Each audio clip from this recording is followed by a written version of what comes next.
Ladies and gentlemen, escorting the President-elect, the Staff Director for the Joint Congressional Committee on Inaugural Ceremonies, Elizabeth Farah, House Sergeant-at-Arms, the Honorable William P. McFarland, Senate Sergeant-at-Arms and Doorkeeper, the Honorable Jennifer A. Hemingway, Senate Majority Leader, the Honorable John Thune, and the Joint Congressional Committee on Inaugural Ceremonies, House Democratic Leader, the Honorable Hakeem Jeffries, House Majority Leader, the Honorable Steve Scalise, Speaker of the House of Representatives, the Honorable Mike Johnson, Senate Democratic Leader, the Honorable Charles E. Schumer, Ranking Member of the Joint Congressional Committee on Inaugural Ceremonies, the Honorable Deb Fischer, and Chairwoman of the Joint Congressional Committee on Inaugural Ceremonies, the Honorable Amy Klobuchar.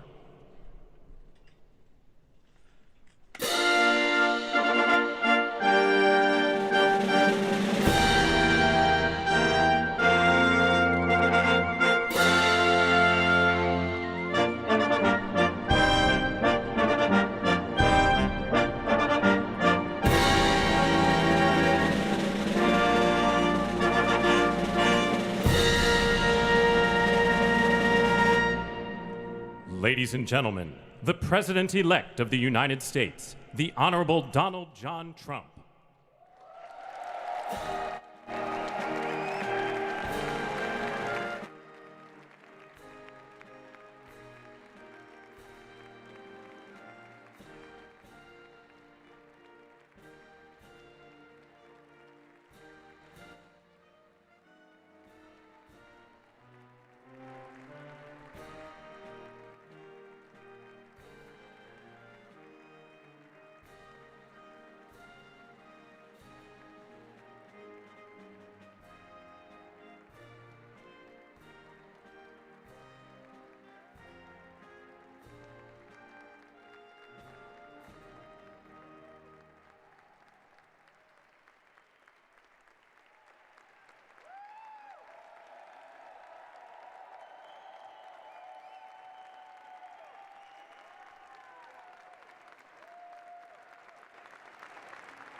Ladies and gentlemen, please be seated.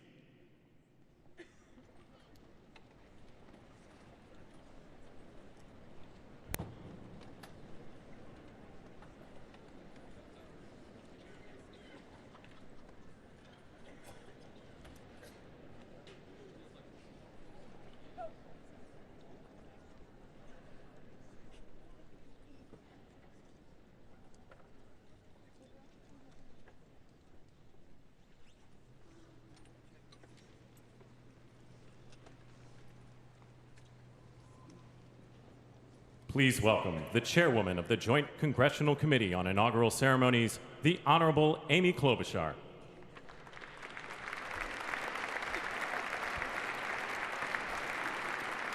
Good morning, everyone. Welcome to the 60th presidential inauguration. Today, President-elect Trump and Vice President-elect Vance will take their oaths of office, and we will witness the peaceful transfer of power at the heart of our democracy.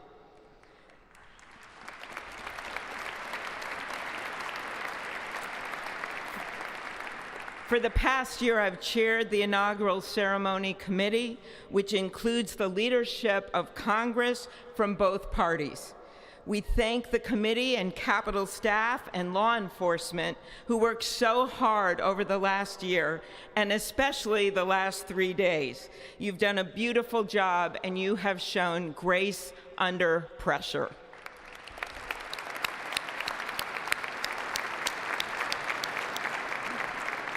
Our theme this year is our enduring democracy. The presence of so many presidents and vice presidents here today is truly a testament to that endurance. We welcome President Biden and Dr. Biden.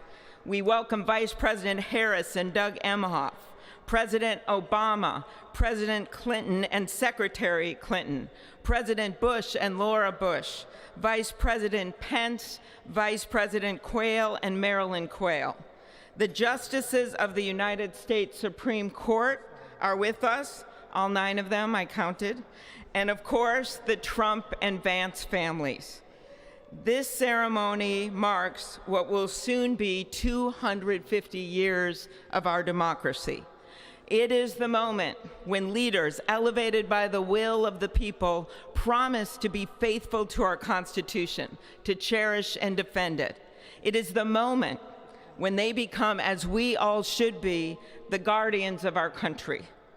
Through war and peace, through adversity and prosperity, we hold this inauguration every 4 years, and today it falls on Martin Luther King Day, a further reminder that we must strive to uphold the values enshrined in our Constitution, the freedoms, the liberties, and, as is inscribed on the entrance of the United States Supreme Court, equal justice under law.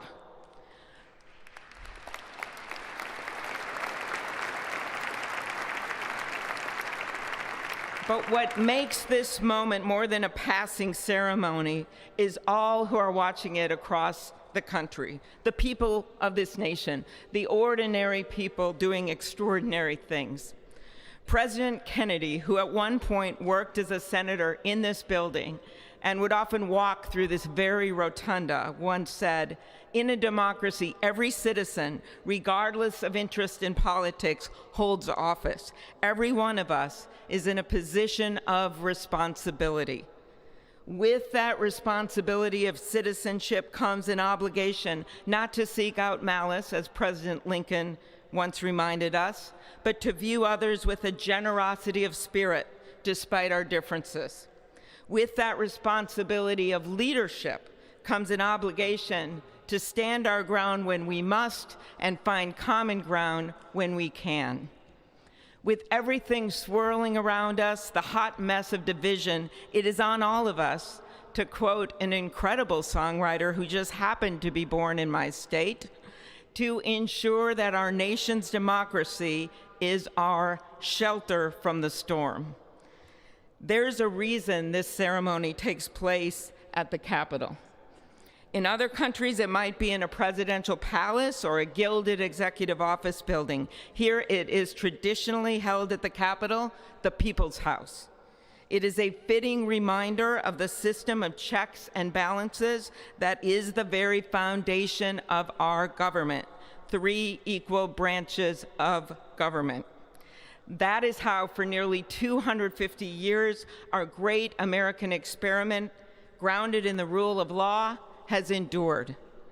So, as we inaugurate a new president and vice president, let us remember that the power of those in this room comes from the people. The construction workers who build our country, the teachers and healthcare workers who nurture us, the troops defending our freedoms, and yes, the firefighters in Los Angeles putting themselves on the line for us.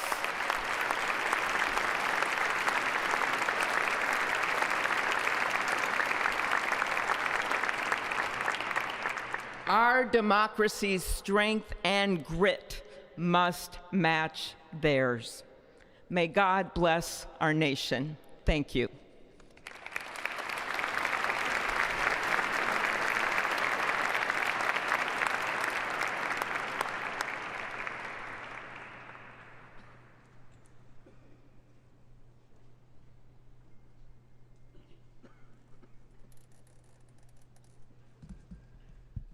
Good afternoon. Endurance through the years is the ultimate test. To persevere through time is the truest measure of an idea, an institution, and a nation. Our founders wrote the Constitution so that America could withstand all the twists and turns of time. They wrote it to guide us and to preserve forever our right of life, liberty, and the pursuit of happiness. But as much as the truths and principles enshrined in our Constitution remain the same, our democracy promises the American people the power to change, to chart their own destiny.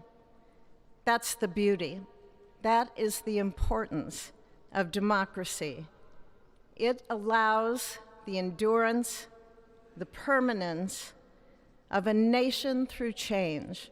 It allows nations like our United States both to avoid the obstacles and to seize the opportunities God has placed before us, all while staying true to our founding principles. Today is our country's 60th inauguration ceremony. Like all the others before it, it is a celebration of our right to set our uniquely American course.